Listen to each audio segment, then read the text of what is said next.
Hello, my sewing friends. Let me tell you all about the collaboration that I did with Andra from Andra Makes. I'm Jen, and this is my sewing room where I made this with Andra from Andra Makes. She is such a wonderful YouTuber. She's a wonderful woman of God, and I watched over Vlogmas, when we were all watching thousands of videos. I watched one where she kind of showed a day in her life, and oh my goodness, she gets up at before the sun and gets so much accomplished and is so organized that I can only aspire. And people like her kind of alternately make me stand in awe and terrify me at the same time, because I think, oh my gosh, I could never get as much accomplished in my life as you do in yours. Well, Andra is also a huge thrifter, and before I go on, let me also say she does this incredible monthly series where she interviews various YouTubers. Some of them have less than 1,000 subscribers. Some of them have thousands upon thousands of subscribers, and everybody in between. And it's really a fun series to watch. And she's got a playlist over on her channel that you can check out. Speaking of her channel, I will put her channel right up here, and I will also put her video. I haven't seen it yet, and I'm really excited. Okay, so she's a huge thrifter, and she is going through and showing all these things that she had thrifted one day, and she holds up this pattern, and it was this one. This is McCall's 4461. It's a Marlo Thomas pattern from 1975. Quite a while ago. It is a kind of a hoodie caftan, or you can just make the hoodie, and you can also make pants or shorts. And apparently the person who owned this pattern first said it was a good pants pattern. So she held this up, and I thought, oh, I have that pattern. So I texted her and said, hey, you want to make that together? Maybe? She said, yes. So I just thought it would be a great collaboration. Let's see what she does with the pattern. Let's see what I can do with the pattern. And we just went to town. Well, okay, so my experience, let me tell you all about that. This is a size 12. I am not, a size 12. I can't even remember the last time I was a size 12. I don't know. Well, I knew this pattern wasn't really going to work. So I thought, well, okay, make it the first time and make it out of something that you might or might not care about and just see how it goes. So I used a double brushed poly that was an offcut from Walmart, and the pattern was already cut. So I just cut it just like that.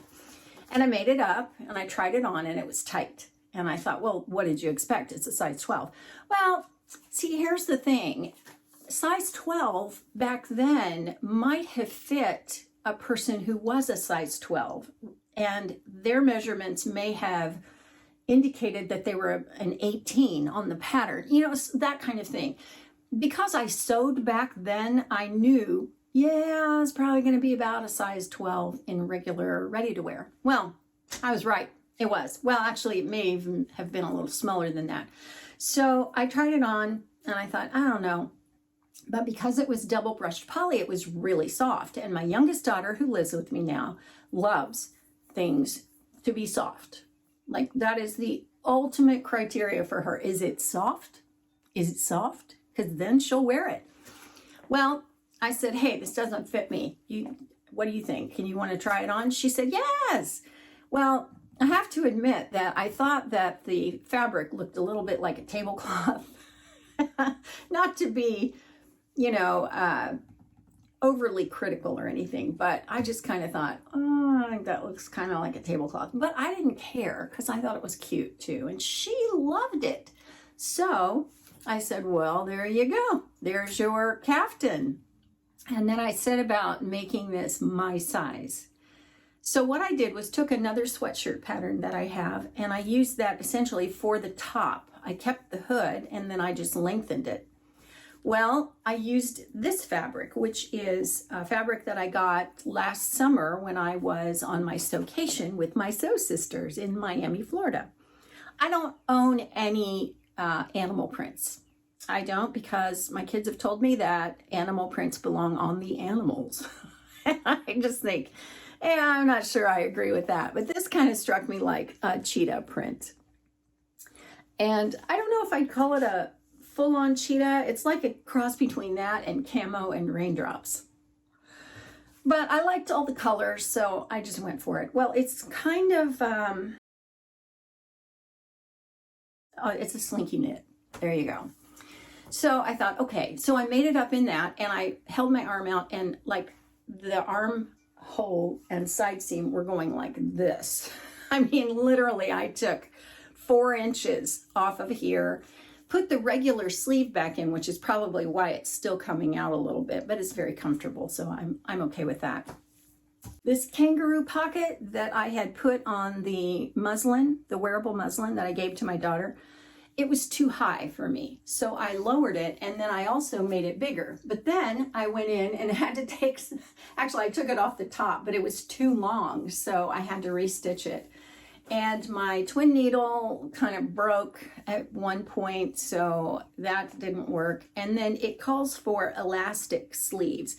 I made the other one with bell sleeves, and I really liked that, but then I thought, well, you know what? I really like the look of the gathered sleeve too, but I knew I didn't want elastic, which was the way the pattern tells you to finish the sleeves. So I just made a binding and sewed it on, and it's very loose. You can tell there's a lot of room there, but I wanted to be able to do this and pull these up if I wanted to. Initially, I put in side seam pockets, and then I decided no, I was going to have to take it in anyway through here. So when I did that, I just cut the side seam pockets off, because I thought, you know what, I don't know that I want those. I think maybe I want to go back to the kangaroo pocket, because initially I had left it off. And then I put it on and it was too long. So I left it on, but I'm still not entirely happy with it. So I don't know. I think I'm going to leave it on for now. I can always take it off and do that later. It does have a pretty high up slit in the side that I lowered a little bit, but I'm kind of thinking I want to open that up to about my knee. I think I closed it up too much. So I may go back in and do that. But overall, I think this is a great pattern. I kind of wish I had done it in maybe a lightweight French terry. And I do have a French terry that I could have done it in, but I thought, I don't know. What I wanted was something I can throw on at night, be comfortable in, be a little bit warm in. I debated on sleeves too. And in fact, if I wanted to go back in and take the sleeves off and just make it sleeveless, I could easily do that. It wouldn't be a big deal at all. I think I would rather make it again and do that rather than adapt this, because this has been adapted enough.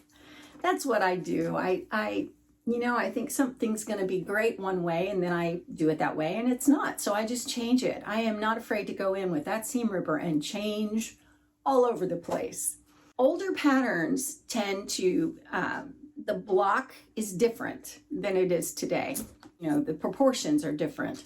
And the instructions are based on technology that was available in 1975 or whatever year your pattern was made. So at times you really do have to kind of go off the rails and kind of back up and then do it your own way. For example, this called for you to sew up the side seam and then stitch the sleeve in. Well, I didn't want to do that. I love on a knit, just do a flat sleeve application. It's just so much easier. You know, you sew that sleeve into the front and back, and then you just stitch the armhole seam and the side seam in one big long fell swoop. And that's so much easier. But see, they weren't doing that back then. So I like it. I like what I've got going on here. I think that this fabric works, but I think there are better fabrics. In fact, if you can get your hands on this pattern, I would think that it would be fabulous in a sweatshirt. And just like it is, just a sweatshirt knit, that might be really great. In fact, it calls for unbonded stretchable knits, such as knitted terry, cotton knits, wool, or synthetic double knits, wool or synthetic jersey. I think in a cotton knit, not a t-shirt knit, but a little bit of a heavier knit, or a French terry, it might be really cute. So I don't know. I redid all my my fabrics, and they're all right here. Some of them are right here, knits are here, but I found this one that I've had for like a bazillion years. It is a French terry, and it's really kind of babyish, but actually I didn't know if it was going to work to adapt the sleeve and make it smaller. And I thought, I'm going to have to redo that entire thing. And I thought, but I've got that French terry, maybe that would work. It's a little bit heavy for the weather that I live in, so that was why I kind of hesitated. But you know what? If I made it sleeveless, wouldn't that be great? So there are my thoughts on McCall's 4461. Check out Andra's video, and I can't wait to see what she's done with hers. I bet she did like a hoodie and pants or something, because she always makes the cutest things. She really does. In fact, check out her collab that she did with Michelle from Michelle Sews Again, because she made this amazing looking thing out of drapes. It was so cute. It's a pair of cropped pants and a top, and it's adorable, and I was stunned. I mean, that was one of the videos that I've watched lately that I went, wow, that was so well done. Wow. So go check her out, and I think that'll do it for me now, for me.